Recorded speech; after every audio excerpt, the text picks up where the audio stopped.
В Москве Ради Хабиров встретился и с заместителем председателя правительства России Алексеем Аверчуком. Речь шла о плане развития Уфы до 2024 года. Программа включает благоустройство общественных пространств, строительство соцобъектов, установку новых памятников и разработку маршрутов, связывающих ключевые места притяжения людей. Так какие же преображения ждут Уфу в ближайшее время? Как изменится уже известный облик культурных достопримечательностей и почему их реконструкция названа в числе приоритетных? Александр Калинченко осмотрел объекты. Цирк закрыт, но разнорабочие остались. Из внештатных сотрудников пожилая охранница по кличке Найда. Еду для нее передают из своих сегодняшних столовых бывшие цирковые повара. Внутри цирка тоже кто-то трудится. Меняются сменами 4 вахтера. Есть еще бухгалтер и директор. Экскурсию по зданию пришлось отменить. Дальше этого коридора все опечатано судебными приставами. Там у нас нарушение требований пожарной безопасности.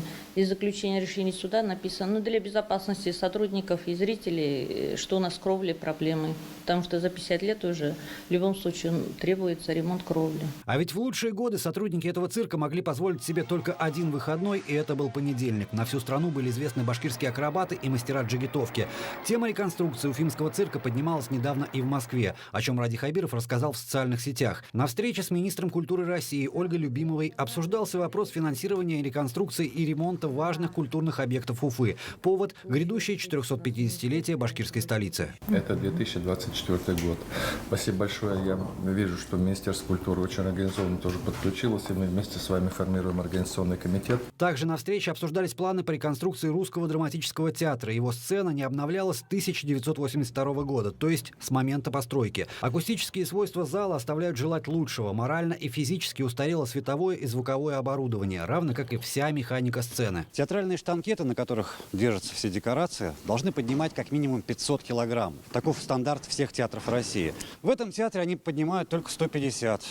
Постановщики очень ограничены в своей фантазии. А вот Уфимскому театру кукол хорошо бы не только обновиться, но и расшириться. Учреждение находится по одному адресу с библиотекой и жилой многоэтажкой. Отношения нельзя назвать добрососедскими, потолки заливаются регулярно. Да и просто тесно. Складские помещения с реквизитом – это 60% всего театра. О каком музее, буфете или студиях можно говорить, если художники работают буквально в коридорах? У нас нет изысканных каких-то таких требований. Это все элементарные вещи, которые в нормальном профессиональном театре должны быть. Нормальные условия требуются и для сохранения истории. В этих ящиках уникальные находки, сделанные учеными на территории археологического памятника городища Уфа-2. 120 тысяч поднятых из земли артефактов хранятся сегодня в подвале, что уже является нарушением по причине высокой влажности. И вопрос строительства специального хранилища поднимался уже не раз. 5 проектов нами было подготовлено.